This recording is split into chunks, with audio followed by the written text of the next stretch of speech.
Atenção! Começa agora uma teleaula de matemática do ensino médio. Você vai assistir a teleaula de número 29. Bons estudos!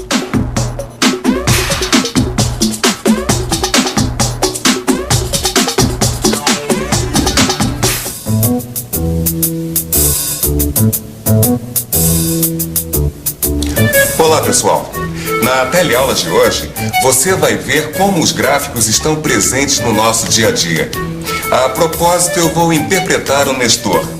O meu personagem é o estatístico que vai ajudar os nossos amigos Gil e Vicente na negociação salarial da empresa em que eles trabalham. Nessa teleaula, você vai ver a importância da utilização dos gráficos em pesquisas de opinião e em projeções para o futuro. Vai reconhecer nos gráficos uma forma importante de organizar, resumir e apresentar dados, facilitando a interpretação deles. Vai conhecer diferentes tipos de gráficos e termos estatísticos que fazem parte do nosso cotidiano. É isso. Na teleaula de hoje, nós vamos ver por que os gráficos estão na vida.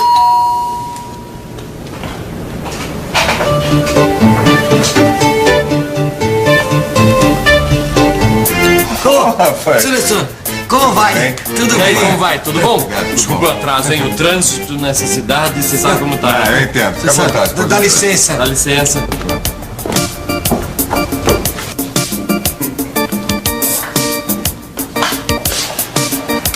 Muito bem, vamos ao assunto, mas o que trouxe vocês até aqui? Sabe o que é, Nestor? Nós estamos representando os funcionários lá da empresa e estamos precisando nos organizar para as negociações salariais. Sabe o que é, senhor Nestor? O Vicente acha que só porque o senhor trabalha com pesquisa, tabelas, gráficos e essa coisa toda, ele acha que o senhor vai poder nos ajudar. Mas a gente sabe que... É claro que posso. Mas não falei pra você que esse negócio de estatística não ia... Peraí, o senhor disse que pode nos ajudar? É isso mesmo, Gil. Mas antes vamos usar como exemplo esse gráfico que fala sobre o trânsito. Vicente, apaga essa luz, por favor. Atenção. Projeção. Desde 1957, quando a primeira fábrica de automóveis se instalou por aqui, a produção vem crescendo. Porém, entre as décadas de 80 e 90, a produção sofreu uma pequena queda, voltando a crescer ainda mais a partir daí. E com isso já somos o 8º maior produtor de carros do mundo. É isso mesmo, Gil. Agora vamos voltar ao gráfico. Como todo gráfico, esse também tem dois eixos.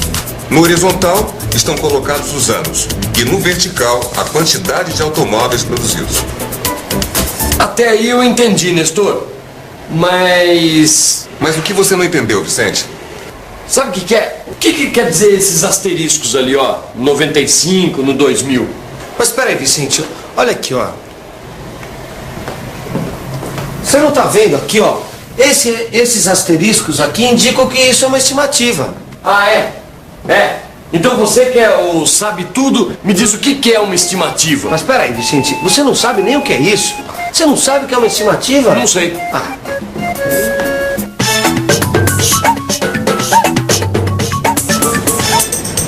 Estimativa, cômputo, juízo, estima, cálculo, avaliação. Avaliação. É isso.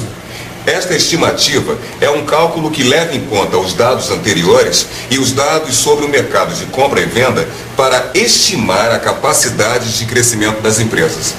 No caso deste gráfico, até o ano de 1990, ele descreve dados fornecidos pela Anfávia, a Associação Nacional de Fabricantes de Veículos Automotivos.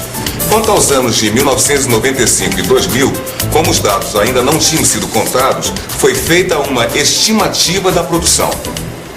Ah, já entendi. Quer dizer, nesse caso o número precisa ser calculado porque ele não pode ser contado, é isso? Parabéns, Vicente. Exatamente isso. Agora, do jeito que a coisa anda, imaginem vocês como será o trânsito. Nossa senhora, eu não quero nem pensar, viu, Nestor? Mas o nosso problema lá na empresa é outro, sabe, senhor Nestor? É isso aqui. É, na verdade, Nestor, a gente procurou pelo seguinte: a gente está se aproximando do mês do acordo salarial e a gente precisa se organizar para as reuniões, porque eu e o Gil, nós estamos representando 65 funcionários lá da nossa empresa, uma empresa média, né? E vocês sabem qual é a distribuição de salários? Qual o salário pago a cada funcionário? Sei, isso eu trouxe até uma lista aqui. Bom, nesse caso, então, a gente pode organizar esses dados. Vocês me dizem qual o salário e a frequência de cada um. Mas espera aí, senhor Nestor, o que é essa tal de frequência? Bem, frequência é o número de vezes que um evento se repete. Nesse caso, é o número de empregados de cada faixa salarial. Ah, tá certo. Então tá aqui, ó. Vamos lá. 8 empregados ganham R$500. 10 empregados ganham R$600. 16 empregados ganham R$700. 14 ganham R$800. Depois 10 empregados ganham R$900. 5 empregados ganham R$1.000 e 2 empregados ganham R$1.100. Vocês estão notando como é simples? Com esses novos dados, a gente pode organizar novos gráficos, fazer a média e ainda estimar novos salários após o reajuste. Exatamente essa tal de média que é o nosso principal problema. Olha, só para você ter uma ideia, na última reunião nosso chefe falou que nós ganhamos uma média de R$800 mensais. Pois é, e olhando na tabela, dá para perceber que a maioria dos funcionários ganha 700 e não 800, como eles disseram. Então, no caso, a média não seria R$700? Calma lá, também não é assim. A média não é o que a maioria ganha, Vicente. Isso nós, estatísticos, chamamos de moda. Ah, assim como dizer que uma coisa usada por muita gente está na moda. Mais ou menos isso, Gil. A moda, neste caso, é o salário pago ao maior número de empregados. R$700, nesse caso.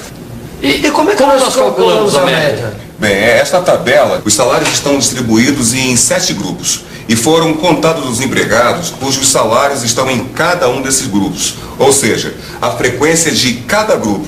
Para sabermos qual a média, nós temos que pegar o maior salário, no caso, R$1.100, somar ao menor salário, que é de R$500, e dividir por 2. Fazendo a conta, chegaremos ao salário de R$800, que aparece na 4ª linha da tabela. Foi isso que o patrão de vocês fez, calculou o salário no meio e encontrou 800. Mas o fato de nós termos diferentes números de funcionários em cada faixa salarial não interfere na média, Nestor? É isso aí, Vicente. Para não pegarmos o salário do meio, mas sim para obtermos a média dos salários efetivamente pagos, temos que fazer um outro cálculo. Para essa daí eu sei, Nestor. Para chegarmos a uma média exata dos salários pagos pela empresa, nós temos que multiplicar o número de empregados de cada grupo pelo salário correspondente, né? E somá-los. Depois dividir pelo número total dos empregados. Assim, olha, somando 8 empregados que ganham R$500, mais 10 que ganham R$600, mais 16 que ganham R$700, mais 14 que ganham R$800, mais 10 que ganham R$900, mais 5 que ganham R$1.000, mais 2 que ganham R$1.100, chegaremos a R$48.600. Dividindo pelo número total de empregados, que é 65, obteremos a média salarial de R$ 747,69. É isso aí, Gil. Agora que já sabemos que o salário médio da empresa é de aproximadamente R$ 750, podemos dizer que 34 empregados recebem salários acima da média e outros 31 recebem salários abaixo da média. Ô, Nestor, me desculpe, mas eu não estou entendendo muito bem. Será que tem uma outra maneira de representar tudo isso? Não, a gente tem outra maneira sim. Vamos construir um gráfico.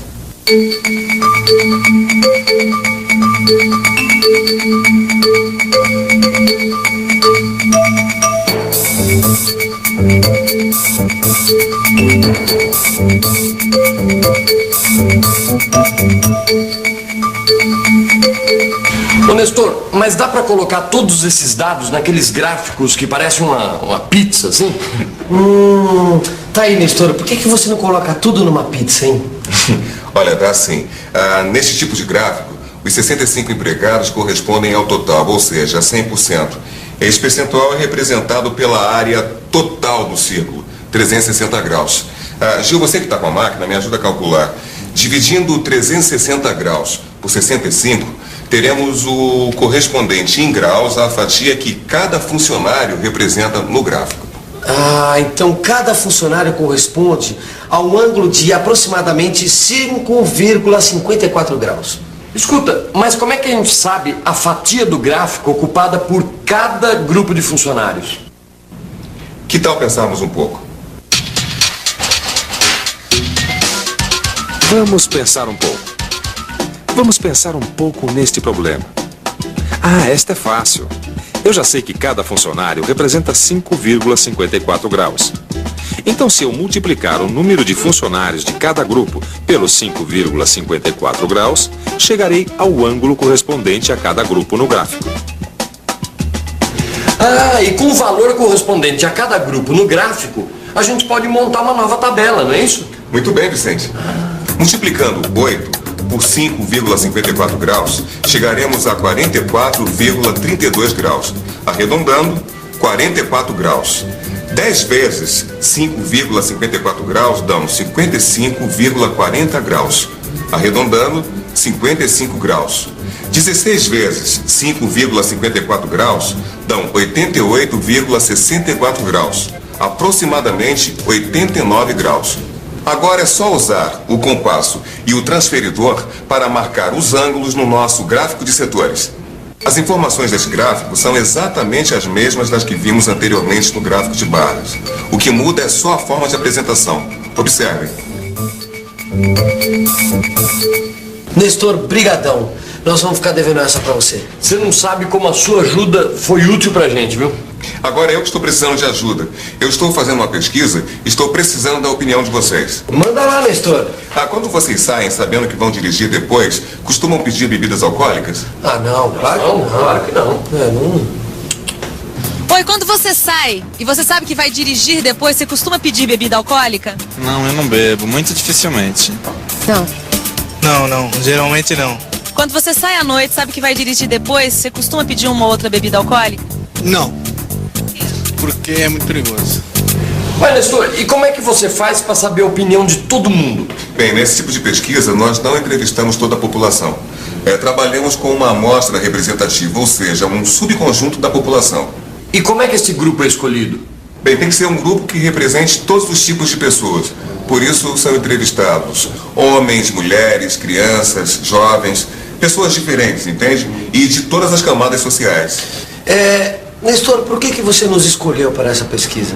Bom, na realidade, Gil, as pessoas não são escolhidas, né? Nós apenas determinamos quantas pessoas de cada tipo serão entrevistadas. Daí por diante é aleatório. Peraí, Nestor, não precisa falar tão difícil, porque assim o Vicente não vai entender nada. Espera um pouquinho, eu sei muito bem, Gil. Aleatório é quando você, dentro de cada grupo, pega as pessoas ao acaso. Qualquer uma serve, não é isso? Tô falando que eu sei. E atenção, se liga aí que é hora da revisão. Na teleaula de hoje, vimos a importância dos gráficos no nosso dia a dia para fazer estimativas e projeções futuras, para organizar informações e para facilitar a visualização dos dados. Vimos também que a frequência é o número de vezes que um evento se repete e que a média é o cálculo da soma de eventos dividida pelo número total da frequência. E ainda que moda é a representação da maioria. Por fim, vimos que uma amostra aleatória deve incluir os mais diferentes tipos de pessoas e camadas sociais. Tchau, Nestor. Tchau. Valeu. Obrigado. Abração, hein? Legal. Valeu Foi um mesmo. prazer. Bom, está na hora de você entrar na moda. O que o Gil está querendo dizer é que você deve fazer agora o que a maioria dos telealunos vai fazer. Ou seja, pegar o seu livro e revisar os conceitos aprendidos nessa teleaula, não é? Exatamente. Até a próxima. Tchau, hein?